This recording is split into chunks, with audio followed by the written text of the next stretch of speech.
So in today's video, I'm going to be sharing with you why I saw 5 therapists at once and which types of therapy I had and why one wasn't enough. So let's get started. So first of all, the reason why I went into therapy in the first place was because I had been through so many difficulties in my early 20s. It was one thing after the next, okay? I have now come out of the other side and I can recognise the role I played in these difficulties, and I can say that I've overcome a lot of the challenges as well. So I've sort of put a lot of it to bed. Now, in therapy, it's always an ongoing process. Not therapy, but inner work. When you start inner work, there is really no end to it. But what you want is you want to get to a point where you do not need therapy. You do it because you're wanting for personal growth. You're doing it for personal growth. You're doing it because you value your mental health. You want to keep on top of things. If you're at that stage, then seeing 5 therapists at once isn't necessary. But for me personally, I was in a state where I literally had no close friends anymore. I had no close relationships with my family members anymore. Everything in my life had truly fallen apart all at the same time. And I was my approach at first was to just kind of power through, so to speak, and just kind of throw myself out there and just get myself back on my feet and establish new friendships and do all this new stuff.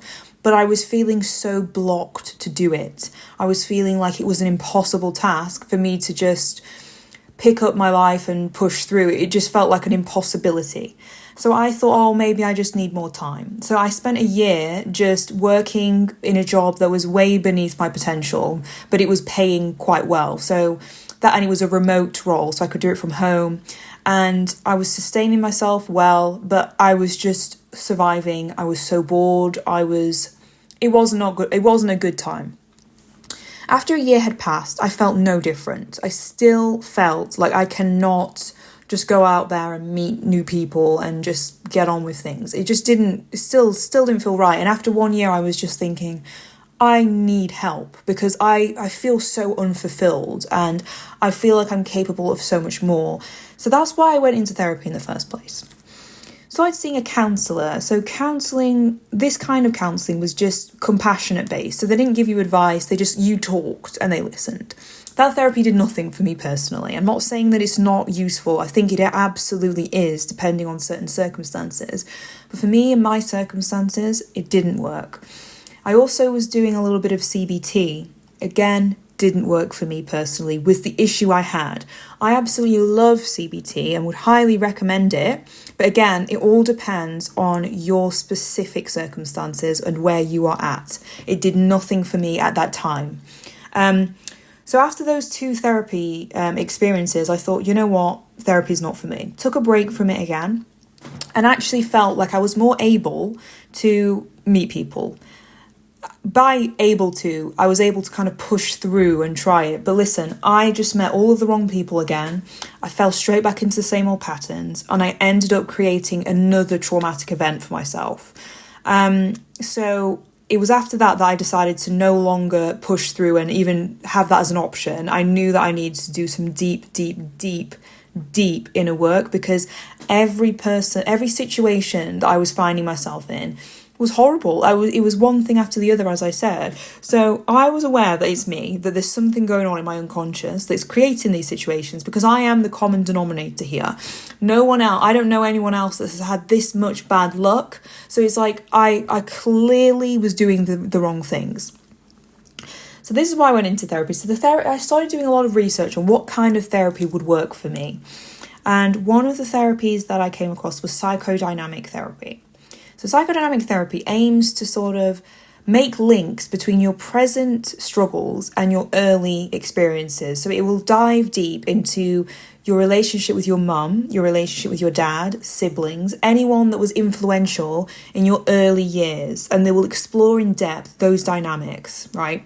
Because all of our relational trauma has its origins rooted in our childhood. So we need to go there to have any luck at moving on in the future.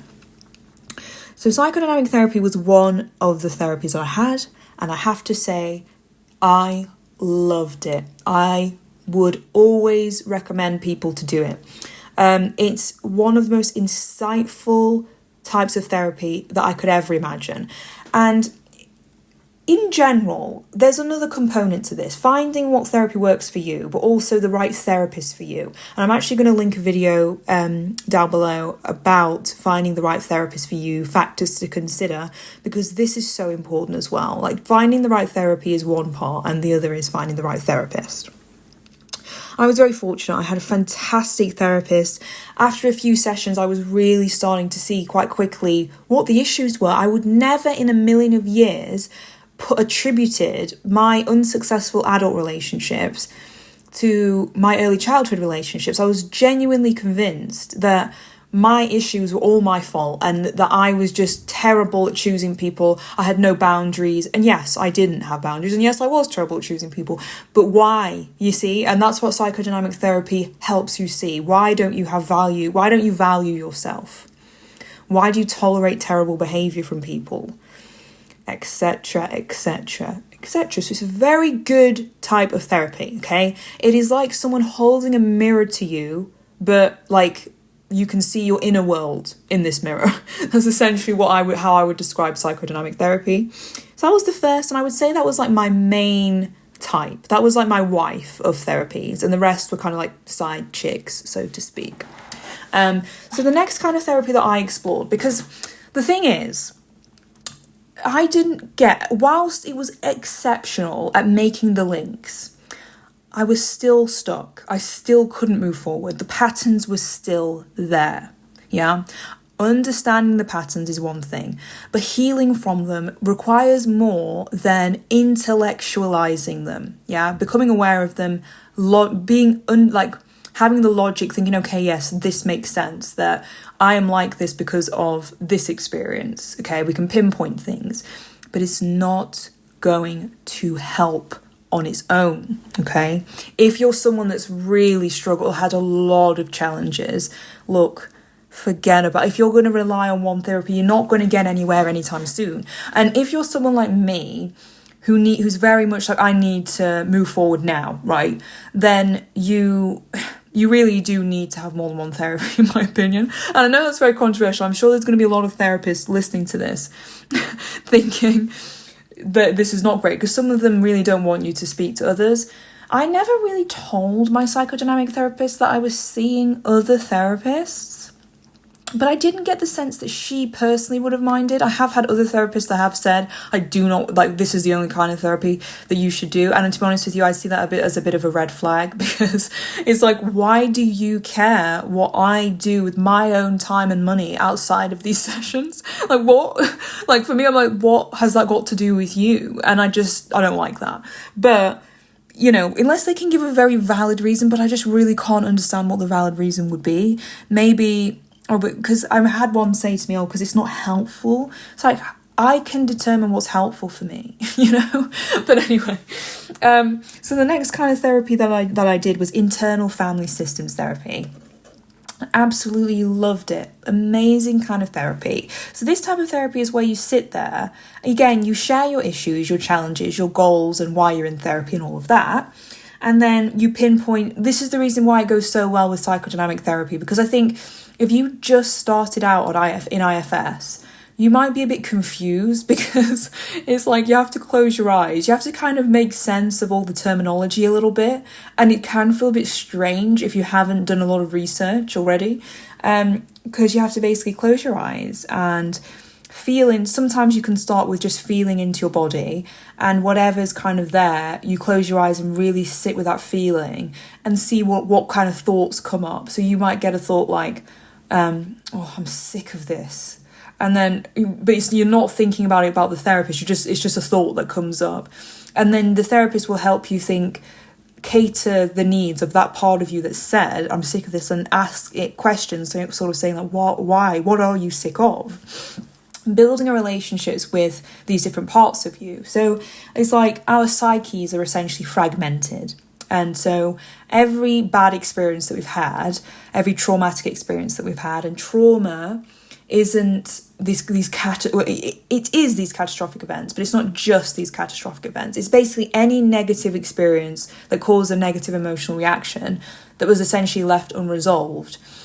Your psyche will split. Every person on the planet has a fragmented psyche, and IFS essentially tries to just create unity among those fragments. That's essentially what it is. But instead of calling it fragments, they call it parts. And they use these parts, they consider these parts to have their own personalities, their own drives, their own needs and all of that. So it works very well for people that are stuck. And because stuckness often indicates like an internal struggle of like an internal tug of war. So some parts require safety, other parts require adventure, excitement, success and all the rest of it. And internal family systems therapy tries to resolve that. So that's why it was exceptionally helpful for me, because that's exactly what was going on for me. So I hope you can see already that those two different approaches of therapy are really addressing two completely different things and both equally as valuable. So if I was to just have done internal family systems therapy, I wouldn't sort of know that my own health so intimately about my mum and dad and my brothers and sisters and how those relationships affected me. I wouldn't be as aware as I would have been doing doing both at the same time. So, and if I just done psychodynamic therapy without internal family systems therapy, I wouldn't have the emotional connection to the memories, the specific memories, and also it really, your subconscious mind automatically pulls up memories that are associated with things. It's really fascinating, and I would highly advise you do your research on internal family systems therapy because it's fascinating. There's an incredible book to read as well. I think it's called There Are No Bad Parts. It's just fascinating. I'm going to do a whole video on internal family systems therapy. So yeah, that was the second type of therapy that I did. The third type of therapy that I did was, God, you know what? I almost just forgot there. It was rapid transformational therapy. So rapid transformational therapy is more like hypnosis. It's almost like hypnosis and CBT combined. And again, similar in a way to internal family systems therapy. It's a really, really great one. But I, again, would not recommend it on its own unless you're someone that has a very specific, like, phobia. And that is it. Like, you haven't had any traumatic, like, events, but there's this phobia, this stubborn, irrational fear that you've got that you just want to kick. Or maybe there's, like, you're addicted to sugar or something like that. Then this therapy would be really good for that. I did it for the topic of self-worth. I have to say, I still feel like it was very valuable because, again, when you close your eyes and get really intimate with your body and get into like a meditative state, your brain produces memories that are associated with the challenge you're having. So it was very enlightening. I actually did it 3 times. And essentially they after give you like a sleep tape, a hypnosis tape that you do every day for 21 days to really drill in your newfound perspective. And I do have to say, I do think it did help my confidence, but I can't say that it was like a magic wand by any means. I think that it does market itself as a magic wand, and I have to say, I can't say that it was a magic wand. I think it may be if you have a small singular issue. Not small, because it's not to demean people that have phobias or these addictions. It's not that. But it's just, if the phobia is like an extreme phobia, then I can't say that RTT would be effective. And if the addiction is an extreme addiction, again, it's more that when I say small, I'm more meaning like something that's not getting in the way of like your life to a point where you can't build relationships, you can't work, you can't do. Then again, doing that on its own would not be useful. But doing it alongside other therapeutic methods absolutely has its value, even for more complex things like confidence and all of that. It's still really useful. So the fourth therapy that I did was life coaching. I love life coaching, but on its own, it wouldn't work for me personally with the challenges I had. So life coaching is more solutions focused. It's more logic. It's a lot of logic and let's step by step, let's take action, let's address these things. point you in this direction. It's not about therapy. It's not about, yes, you share your story, but it's not therapy. The difference is that it's more motivational and kind of organises you, and it does have its value. But I think my issues were not in the logic. My issues were not like, oh, what do? I need guidance. It was more like, I've got deep wounds that need healing, and I don't believe life coaching necessarily can address that. It's more of like a guide to point you in the right direction, which can be extremely valuable. It just, again, depends on your circumstances.